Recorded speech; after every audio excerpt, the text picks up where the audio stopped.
I hope, regardless of how your week was, that tonight makes it just a little bit better. One more time, anybody excited? Would you make some noise to be here at CY? Come on, somebody. If I haven't had the chance to meet you, a couple things you need to know. One, I'm going to cough a lot because I've been doing that recently. I don't know why, but that, and then also, my week was a little bit because Arkansas lost yesterday by 6 points to Ole Miss. But we're getting over it. We're believing the best days are yet to come. But what you do need to know about me, actually, is that my name's Ryan, and I get to be the youth pastor here at Crosspoint, and I'm glad that you are here tonight. I think one thing that we all have in common, I would imagine, is that we want to impress our parents. We want to impress our parents. And I think especially for me, there's some things like as a guy that like I knew like for some reason, like I needed to be able to do these things to impress my dad. I don't know why, but they just were. Like I needed to be able to know how to change a tire. I needed to be able to know how to like change the, I had to learn how to do everything. I don't know why. Your dad ever asked you like, hey, can I get you for 5 minutes and then it turns into like a 2-day project? Like I learned how to paint a fence for some reason, but I needed to be able to do that. I painted a fence with my dad. I needed to be able to hunt. I needed to be able to fish. I remember doing both of those growing up. I really enjoyed hunting and fishing. I loved every bit of it except for the actual like hunting part. I did not enjoy sitting in a blind for like 4 hours looking at nothing, hoping that something would come and then just shooting and kill. Like that part didn't appeal to me, but y'all know what I did like? I loved the part of the trip when I was going hunting with my dad in Michigan when we would drive our way to the place that you would hunt, I don't even know what it's called, and we would go there and then we would stop at the gas station and we'd get like breakfast. It's like 5 a.m, so I'd get my breakfast of champions. I'd get powdered donuts and a Diet Coke, because nothing like powdered donuts and a Diet Coke at 5 a.m. to really get you going. I loved that. I'll tell you what I never ate. Y'all know the little taquitos they got rolling on the little rollers in the gas station? Y'all, listen, if you eat those, come up to the front of the end of the service. We're going to pray over you and just make sure, you're doing okay because nobody should be eating wherever those things came from because they've been on there for 2 years and no one's touched them and no one should touch them. I never ate those, but I'd go hunt with my dad. I loved riding my way there with the Diet Coke and the powdered donuts. I'd go fishing with my dad, and I remember one time I was fishing. I had never caught a fish before, ever in my entire life. And so I'm there. It's me. It's my dad. It's my brother and my sister, and we're fishing, and none of us know what we're doing, and we all have, lines out in the water, and so we're fishing, and all of a sudden, my sister starts freaking out. She's like, oh, my gosh, and you see her, not the string, what do you call it, the line, whatever it is. You see the line starting to go up and down, going crazy, and she starts freaking out. Y'all, she caught a fish. My sister caught a fish. We can clap for my sister. Come on, somebody. She caught a fish. She was freaking out, and so was I. You wanna know why? Because my sister caught a fish before I did. I had never caught a fish before, and here's my sister, 8 years old, catching a fish, and I'm like, what on earth am I doing? Because I wanted to succeed. I wanted to impress my dad. I wanted to be successful. Whatever it was I had to do to impress my dad, I wanted to do it. And in that moment, it felt like I fell unbelievably short. I didn't do what I was supposed to do in order to succeed. We all want to impress our parents, and we all want to, regardless of what it is in life, we want to succeed. We want to win. We want to be the champions. We want to be known as someone that does well, that succeeds. We want to be on varsity. We want to get the girl or the guy. We want to go viral on TikTok. We want to get the invite. We want to get a scholarship to college. We want to know what we're doing after we graduate. We want to be successful, right? We want to be successful, but we have a problem. We have a problem. The world has lied to you about what success looks like. The world, when you hear this, the world has lied to you about what success looks like. Because the world will tell you that success is what people think of you. That success is something that you can eventually achieve and hold on to. That success is having enough money or having enough things. I was talking to a student this week. I said, hey, what does success look like? And immediately she's like, money. It looks like having enough. Maybe to you, success looks like a status. Like I'm this person or I'm that person, or once I become this, then I'll succeed in life. The world will tell you that if you do X, Y, and Z, that then you will be successful. But because none of those things are true, you're still left searching for success. Because you've realized that none of those things are ever enough. We want to be successful. And at one point, we thought like, oh, if I made the team, then I'd be good. Ever felt that before? Like, if I make the team, everything's great. Well, then we make the team, and then we hate our coach. And it's like, oh, things stink right now. I hate my coach. But maybe if we get a job, like, hey, once I get a job, everything gonna be chilling, all right? I can go do whatever I want. I can have money. I can have all this and all that. Once I get a job, then things will be all right. Then I'll succeed. Well, then we get a job, and we hate that we can't do whatever we want because we have work. The measure of success just changes. We never actually achieve it because there's no amount of success that will ever be enough. And as a result, you're lost trying to figure out what on earth you should do.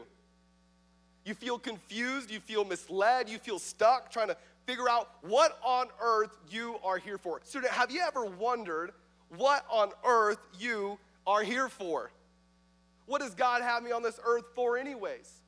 Well, I can tell you what it's not for. God does not have you on this earth to live a mediocre life, to live a life that's average, to live a life that gets by, to live a life that's like, as long as I survive, well, then I'll be okay. You ever felt like, man, if I just survive this year of high school, then I'll be okay. If I just survive this season, like, then I'll be okay. If I just get through this problem, like, then I'll be okay.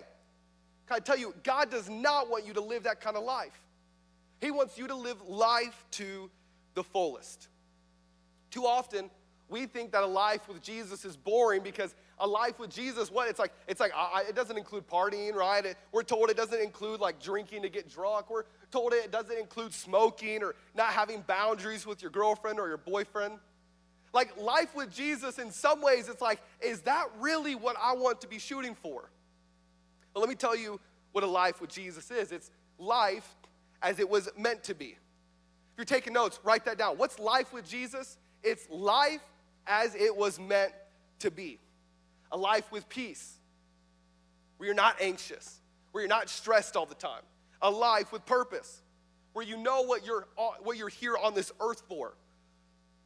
A life with joy, with contentment, with belonging. One of my favorite verses in John chapter 10, Jesus himself says that my purpose is to give them he's talking about you.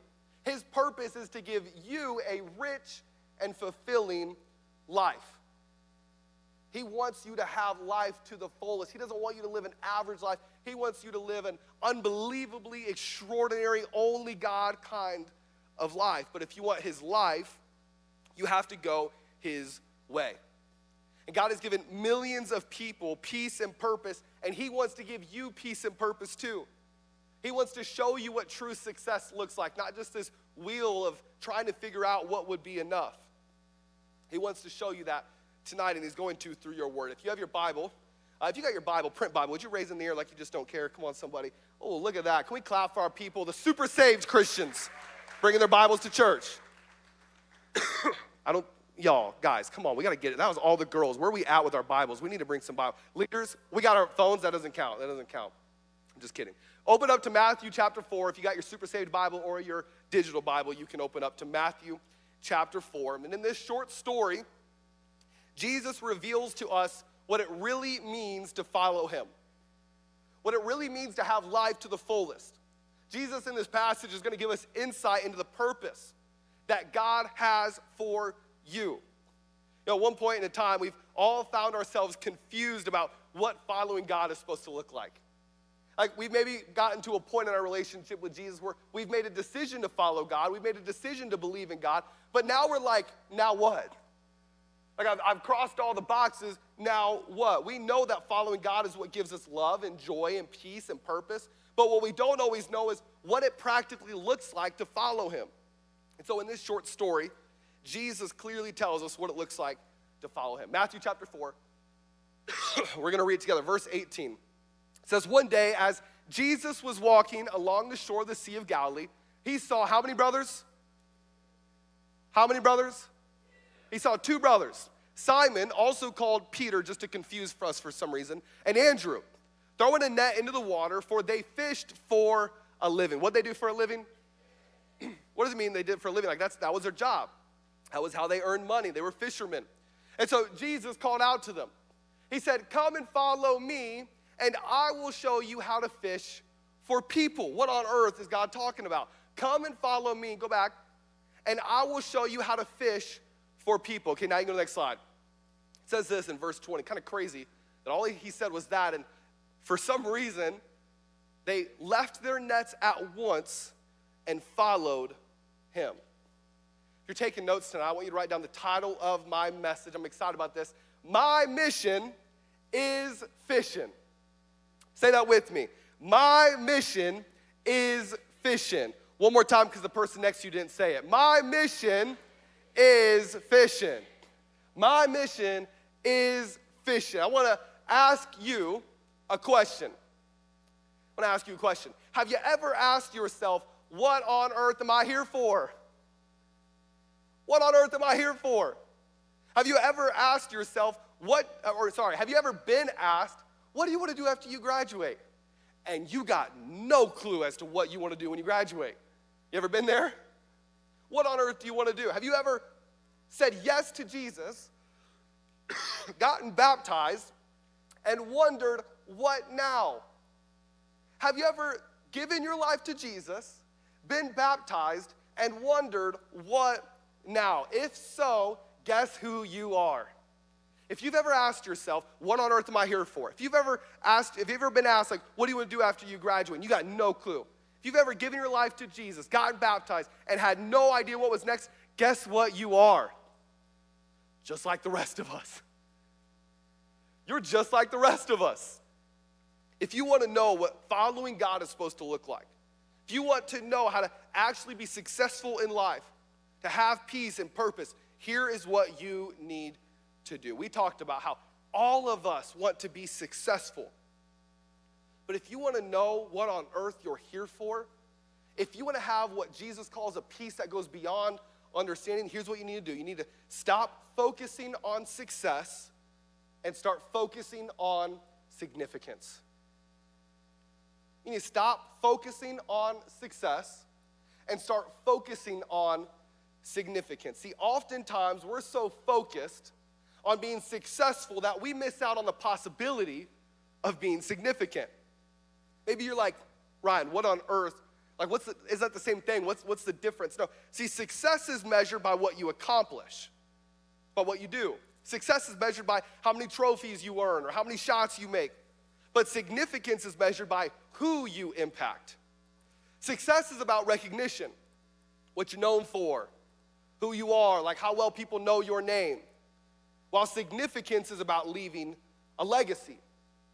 You see, success asks the question, did I win? Was I better than them? What does significance ask? It asks, did it matter? I want you to know that every single one of us in here has been tricked into thinking that what we want in life is to be successful. But I want you to know that what we have been created for is significance. And that's why success has never been enough.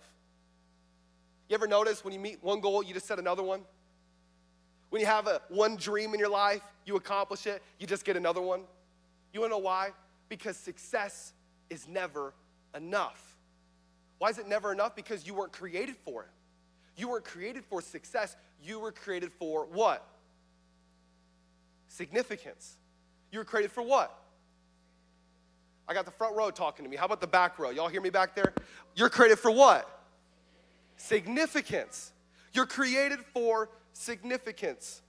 That's because this. Success is selfish, but significance is selfless. Success is selfish, significance is selfless. See, we want to be successful because of what it will do for our own benefit. But when we focus on significance, it's no longer about us, it's about what we can do for other people. It's about giving up what we love for what we love even more. You see, when we look at the story of Peter and Andrew, Jesus called them away from the thing that provided for them, their income, what they did for a living, and called them to make a difference not in their own lives, but in the lives of others. Jesus said, leave everything and follow me.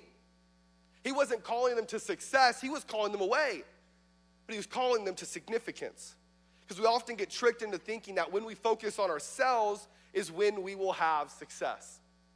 We think when it's about me, that's when I will succeed. And it's not just outside of the church that we think that way.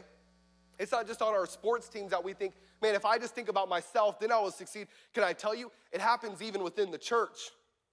We think that church is all about what we get out of it. Let's have an honest conversation for a second. How often do we walk into church and just hope, man, I hope I get something out of this? How often do we walk into church and say, man, I hope I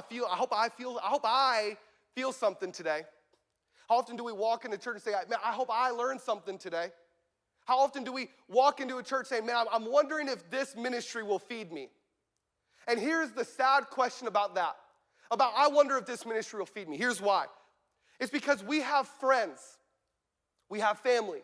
We have team members on our sports teams that are outside the walls of this church, and what are they doing? They're starving.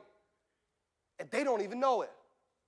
How often do we walk into church wondering, what's this place going to do for me? I hope I get something out of it. What if we had the posture, man, during the sermon, I'm praying, I'm hoping that the person next to me, I'm hoping they get something out of this. What if we had this posture, man, it's not about if I get fed, it's about whether or not I can bring a friend who doesn't know Jesus, who's hurting, who's hopeless, who needs peace. What if we brought that friend to this place and they were able to understand, man, this isn't about me, it's about him. It's not about what if I get fed. It's not about if I have peace. It's about if my friend has peace. Why? It's not about if we get fed. It's about if our friends who are starving, who don't even know it, if they come to know Jesus. It's not about us. Jeez. So my question for you is, are you more focused on getting or giving when it comes to your relationship with God? Are you more focused on getting, God, what do you have for me, rather than what do you have for the people that I love? What do you have for my friend? And how can I play a part in helping them with that? Because if you're more focused on getting, can I tell you what you probably don't have? Joy. You probably don't have peace. You know why? Because here's what joy is. Go to this slide. Here's what joy is. Joy spells like this. It spells Jesus first, others second, and yourself last. That's what joy spells. You know that? They did that on purpose. Just kidding. Jesus first, others second, yourself last. So my question for you is, maybe you're here, you don't have a whole lot of joy. You don't have a whole lot of happiness in your life. I would love to ask you, how do you have those three things ordered in your life? Because for most of us, it's ourself first, maybe Jesus second, maybe others second, and then God will be last. But joy comes when we put Jesus first, others second, and ourselves last. Can I tell you, don't focus on success because success is selfish. Focus on significance because significance is selfless. And joy comes from putting Jesus first, others second, and yourself last. And here's what significance starts with. You can go to the next slide. Significance starts with knowing that God's mission is fishing. What does it mean to focus on significance? Well, it starts with knowing that God's mission is fishing. When God called Peter and Andrew to something significant, which was to follow after him, Jesus clearly told them what they were following him for. In the same sentence, Jesus said, follow me, and here's what we're gonna do. How often on a Sunday night do we talk about, man, follow God, follow God, follow God, and we wonder, what on earth does that mean? Jesus is about to tell you right now. He said to become fishers of men. He said, follow me, and I will teach you to fish for people, which is the exact same thing that Jesus came to this earth to do. Luke 19:10. Do you have that slide? Luke 19:10. It said that for the Son of Man came to this earth to talk about how good he is. Okay. It says that for the Son of Man came so he could have a really good church service. and everything would go really smoothly, and we'd have great growth groups after, and we'd throw away 9 square because it takes forever to set up and tear down. That's what Jesus came here to do. All the leaders are like, amen. What does it say? For the Son of Man came so that way he could just really know God really, really well. No, it doesn't say that. Luke 19:10, it says, for the Son of Man came to what? Seek and save those who are lost. Those who are lost. Have you ever taken something for granted before you lost it? Like you lost your AirPods, and like every day before then, you just assumed your AirPods were gonna be in your backpack, and now your AirPods aren't there, and you're like, oh my gosh. Or maybe you lost like the TV remote. Well, for starters, it's always your sibling's fault, right? You didn't ever lose it. You're like, every day before then, I've been chilling about my AirPods. I can remember my second period of sophomore year of high school, I lost my first pair of AirPods. I thought the world ended. I was just like, not gonna listen? No, what did I come here for? I remember, Thank you guys, I appreciate it. I remember I lost my AirPods. Every day before then, I was like, chill, I didn't think about my AirPods. I was like, nice to have, but like, I didn't really think much about my AirPods. Then I lost them. Y'all know what I did? Shoot, I was looking at every corner of my car. I was looking at every inch of my backpack. I had that thing inside out. I was talking, hey, have you seen my AirPods? Drew, come here. Did you take my AirPods? Come here. Emma, who has my AirPods? You know why? Because when I lose something, man, I obsess over it. And I can't stop thinking about it. Some of y'all know where I'm going with this. I can't stop thinking about it till I get it back. Can I tell you, God is obsessed about one thing, and it's the person that he's lost. It's your friend who doesn't know Jesus. It's your sibling who doesn't have peace. Can I tell you, God's obsessed with something, and it's not you. It's the person who he yet to know. It's the person he's lost. His mission is to seek and save that which is lost. And let me tell you, he's obsessed with it. He's willing to do whatever it takes. He's focused on what he does not have yet back. You have a friend who doesn't know God. Did you know that? You have a friend who doesn't know Jesus. You have a friend who doesn't have peace. You have a friend who's literally trying to do everything else in life to have purpose and have joy, and it's failing them every single time. Did you know that? You have a friend like that? You have a teammate like that? Can I tell you who God's thinking about? He's obsessing over that person. And he's looking in every corner of this earth to find every single person he's lost. The scriptures teach us in Luke 15:4. Jesus uses an illustration. This is Jesus talking. He uses 3 different illustrations to talk about things that he's lost. And in 15:4, he says this. He says, if a man has 100 sheep, and how many of them? How many of them? If one, not 6, 7 of them. If one of them gets lost, what will he do? He will leave the 99 others in the wilderness and go to search for the one that is lost until he finds it. Let me read that one more time. Elbow your neighbor that's looking down at their phone. Make sure they hear this verse. 15:4. It says that if a man has 100 sheep, and if half of them get lost, if most of them get lost, how many? If just one of them gets lost, what will he do? Will he leave the 99 others in the wilderness and go to search for the one that is lost until he finds it? What's God searching for? The one he's lost. What's God thinking about? The one he's lost. What's God willing to do? Anything to get back what he has lost. Let me tell you, God's mission is fishing. He's fishing for people. He took what Peter and Andrew did for a living. He used it as an illustration. He said, hey, I know you're here. You're searching for fish. You're trying to gather. You're trying to get things. Let me use this as an illustration. He said, I want you not to just fish for fish. I want you to fish for people. And now, where were Peter and Andrew when they were fishing? They were at the lake. Some of y'all never fished before, okay? Fished twice, so I know. They got a pond and a lake and an ocean. You wanna know where I've never fished? Right here. You know where I've never fished? My room. No, I had to go somewhere, and I had to go fish. I had to get out of bed and say, no, I got something to do today.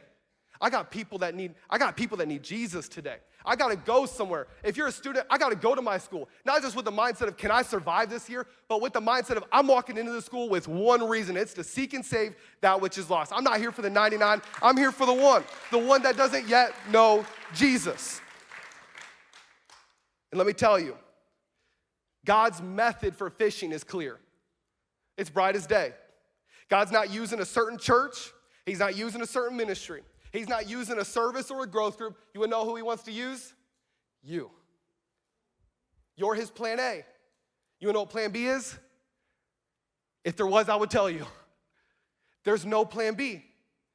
You are God's plan A for reaching your school, for reaching your family. You are God's plan A for reaching your friend group. You want to know why? It's because events don't change people. We could do 1 million invite nights and spend way more money than we need to because roundups are expensive like Youth Fest. We could do crazy events. Can I tell you, events don't change people. These messages, even though they take forever to prepare for and study, can I tell you, rarely do messages change people. If I were to ask you, what are the last 10 messages you heard? I don't think a single one of you would be able to answer. Some of y'all take notes and you're saved, so you know what you learned about. But just off the dome, you'd have no idea the last 10 messages you've heard. You know why? Because messages don't change people. But if I were to ask you, who are the 10 most influential people in your life? Name 10 people who've made an impact on your life. You'd be like, I can give you 10 people for sure. Here's my family, here's my parents, here's my coach, here's my friend, here's my aunt and my uncle, here's my grandma, my grandpa. Here's some people that made, you know why? Events don't change people. Services don't change people. People change people. That's why you're God's plan A. You are God's plan to reach your school. His mission is fishing, and so is yours.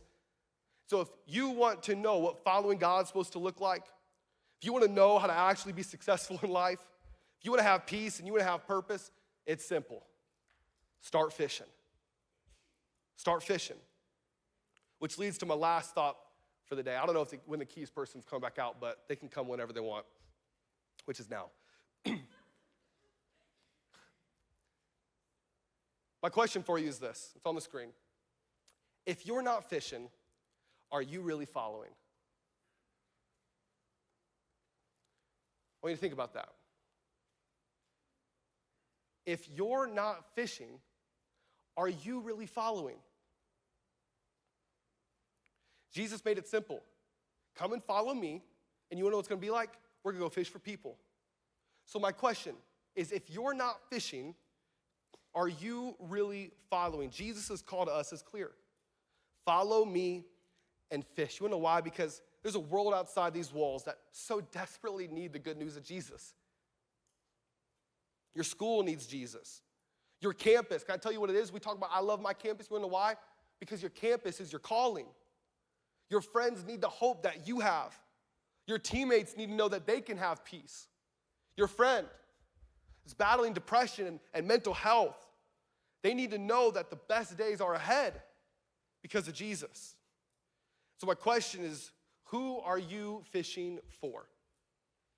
Who are you talking to about Jesus? Who are you inviting to church? We got Youth Fest in 3 weeks, 2 weeks, October 5th. My question is, who are you inviting to Youth Fest? Who are you bringing here? You wanna know why I've never fished? Here. You gotta go.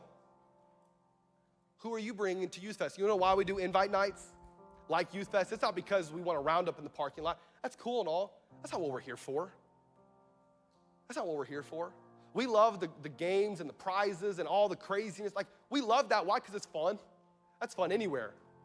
That's fun at church. That's fun at the El Dorado student section, which is the best, by the way. I learned that last week. Sorry to every other school, just telling you. That's fun and all, but is that why we're here? No. We're here for one reason, the same reason as Jesus, to seek and save that which is lost. I want you to know, student, look at me. Every student, look at me. Jesus didn't save you to sit in a service. He didn't save you just to sit here and get fed and fed and fed when there's a world that's starving. You want to have peace, you want to have joy, you want to have hope, you want to have the things that were promised to you when you said yes to following Jesus. Stop focusing on success and start focusing on significance. Focus on leaving a legacy, making an impact, making a difference.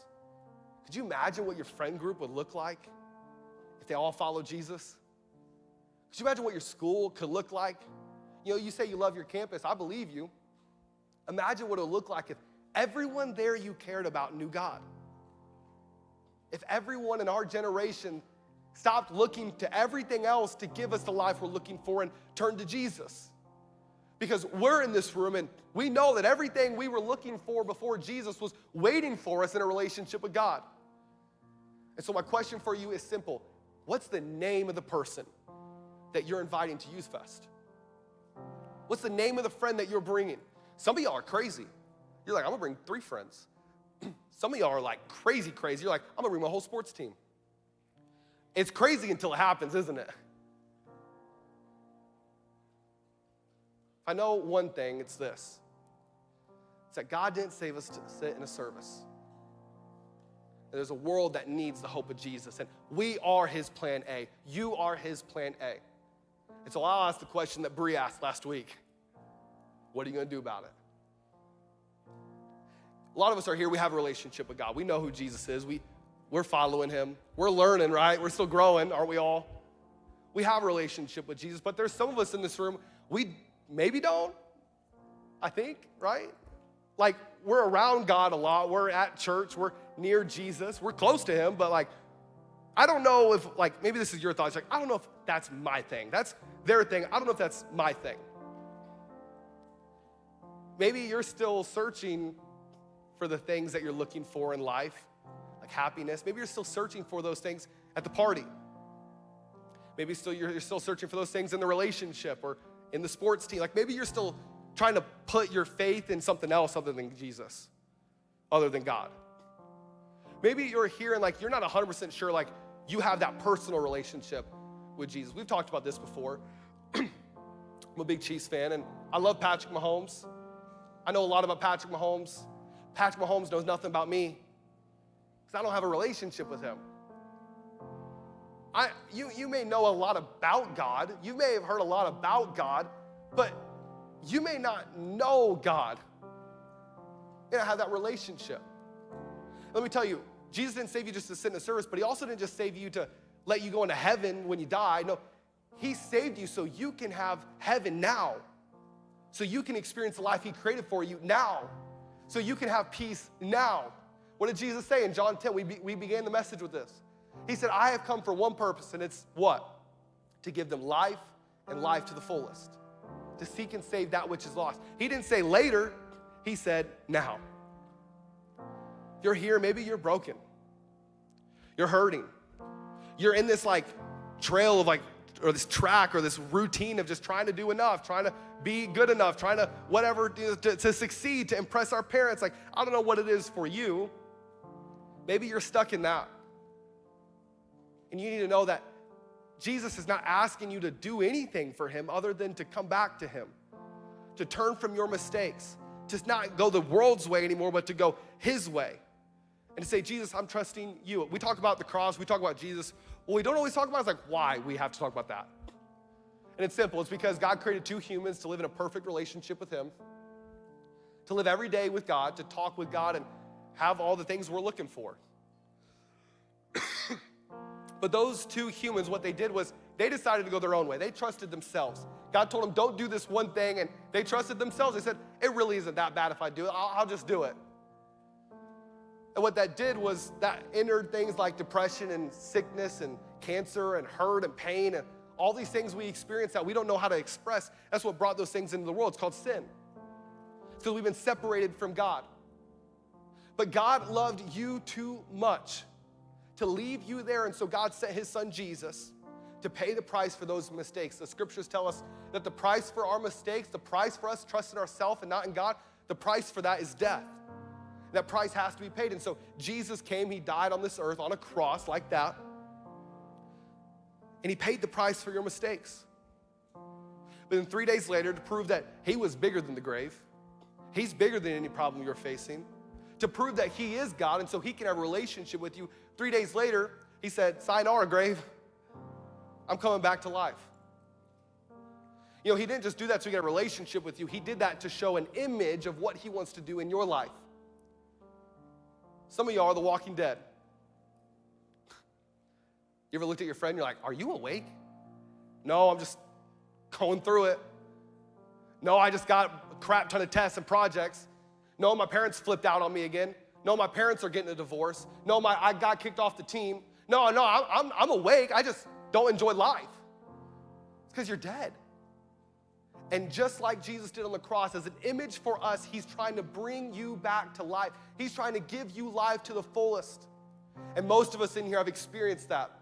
We've experienced the peace that only comes from Jesus. And student, if you're here today and you don't experience it, I want you to so bad. Maybe you're here, you're not 100% sure that if you were to die today, you'd go to heaven. Maybe you're like, I'm 95, I'm 90%, I'm pretty sure.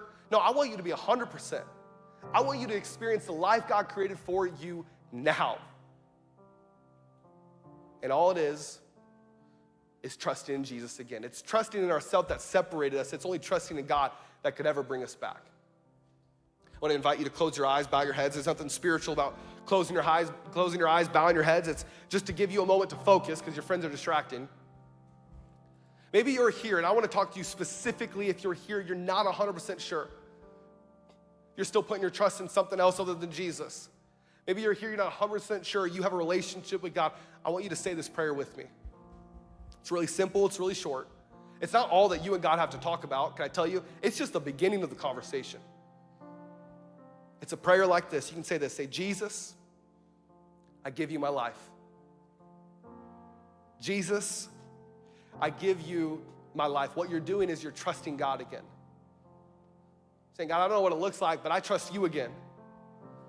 I don't know how I'm gonna feel, but like I'm trusting you again. It doesn't all make sense, but I know I need to trust you again. You say, Jesus, I give you my life. Heavenly Father, Lord, I pray that out of this night together would just erupt a movement in our schools, an outbreak in our campuses. That, Lord, our campuses would just be overwhelmed with the message of Jesus. Why? Because we're obsessed with the same thing you are. And that's what you don't yet have. Lord, I pray that on a night like Youth Fest, 3 weeks from today, God, that we would see our closest friends come to know you.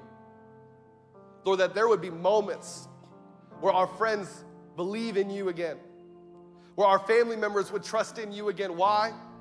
Because they need the good news. And God, I pray that you would equip us with the bravery to step forward and step out. God, I pray for every student here tonight making a decision to trust you. I just thank you for that decision. God, I pray that you would bless them. You would show them your favor.